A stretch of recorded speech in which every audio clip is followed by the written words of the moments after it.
மக்களே இனிமே நம்ம சேனல்ல வீடியோ வருமானே தெரியல.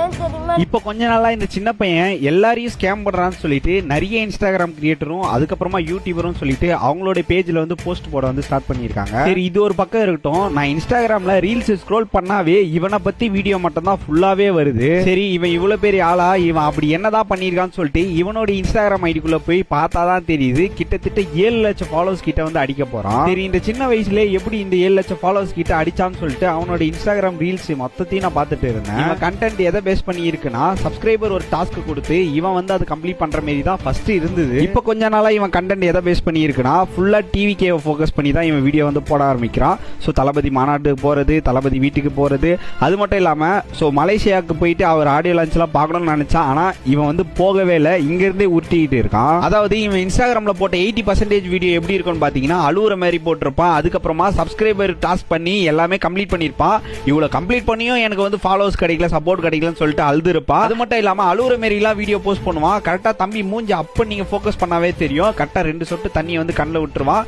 கேமரா முன்னாடி வந்து ஃபேமிஸே இப்படி எல்லாம் ஆயிடுச்சு அப்படி இப்படின்னு சொல்லிட்டு இருப்பான். அது மட்டும் இல்லாம அந்த நேரத்தில் அவனுக்கு சிரிப்பு வரும். இருந்தாலும் கண்ட்ரோல் பண்ணி எப்படியாச்சும் வீடியோ முடிச்சு நம்மளுக்கு போஸ்ட் பண்ணி காட்டுருவான். இவங்க கிட்ட இருந்து 2 விஷயத்த வாங்கினா போதும். ஒன்னு வந்து சப்ஸ்கிரைபர் அண்ட் ஃபாலோவர்ஸ் வந்து ஏமாத்தி இருப்பான். அதாவது 1000 ரூபாய் போட்டா 2000 ரூபாய் தரேன், 2000 ரூபாய் போட்டா 4000 ரூபாய் தரேன், 10000 ரூபாய் போட்டா 20000 ரூபாய் தரேன்னு சொல்லிட்டு அந்த மாதிரி தான் காசு வந்து ஏமாத்திட்டு இருக்கான். அந்த மாதிரி ஸ்கேம் ஆனவங்களுக்கு இவன் வந்து ரீஃபண்ட் பண்ணாவே போதும். ரெண்டாவது வந்து இவங்கிட்ட இருந்து எப்படியாச்சும் அந்த சென்டிமெண்ட் பிஜிஎம் வந்து வாங்கிடணும்டா சாமி. இந்த சென்டிமெண்டான வீடியோ போட்டு தான் இவ்வளவு ஃபாலோவர்ஸ் கெயின் பண்ணிருக்கான்னு சொல்லிட்டு இவனோட இன்ஸ்டாகிராம் ஐடிக்குள்ள போனதுக்கு அப்புறம் தான் எனக்கே தெரிஞ்சது. இப்பயும் நிறைய பேர் உனக்கு பொறாம, அதனால தான் நீ இந்த மாதிரி வீடியோ எல்லாம் போஸ்ட் பண்றேன்னு சொல்லிட்டு நீங்க என்னதான் பிளேம் பண்ண பாப்பீங்க. சரி, நான் இப்ப சொல்ல போற விஷயம் எல்லா கண்டென்ட் கிரியேட்டருக்கும் புரியும்னு நினைக்கிறேன். இப்போ உங்களுக்கு எல்லாருமே சிம்பிளா புரியுற மாதிரி நான் சொல்றேன். இப்போ வந்து என்னோட இன்ஸ்டாகிராம் பேஜ்ல ஒரு 20 வீடியோ போறேன்னா, அந்த 20 வீடியோல கண்டிப்பா ஒரு வீடியோ மில்லியன் கணக்கா இல்ல லேக் கணக்கா கூட வியூஸ் போக வாய்ப்புகள் இருக்கு. அப்படி அந்த வீடியோ நல்லா வியூஸ் போக ஆரம்பிச்சுன்னா அடுத்த வீடியோ நான் அதே மாதிரி தான் கிரியேட் பண்ணி போடுவேன். அதே மாதிரி தான் இவனும் அந்த மாதிரி கான்செப்ட் எடுத்து, அதாவது ஃபீலிங்கா இல்ல எமோஷனலா ஒரு வீடியோ போட்டிருப்பான்.